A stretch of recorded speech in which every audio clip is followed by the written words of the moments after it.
So we will now discuss importance of strategy in budgeting.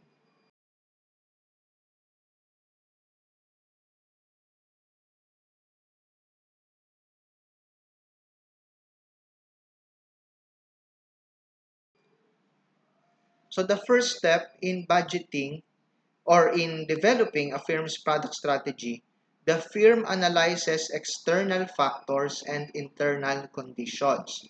So, kailangan tingnan yung mga nangyayari outside the firm at yung nangyayari, no, yung mga conditions inside the firm.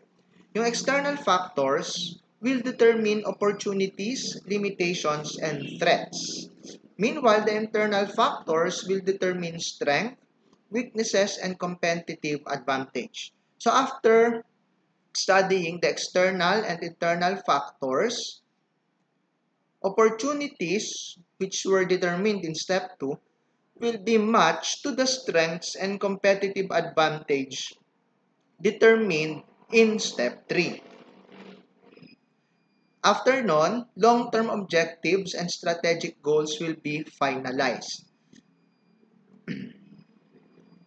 So, saan papasok yung budgeting dito? So, doon sa mga long-range plans ng isang business, ito ay ma-express in terms of capital budgeting. No? So, ang capital budgeting, ito yung mga long-term investments in properties, in equipment, and fixed assets. Samantala, yung short-term objectives can be expressed as a master budget, which is the focus of our chapter.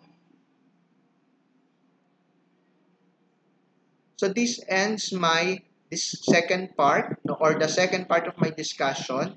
Please proceed to the next part for the discussion of the management process of preparing a master budget.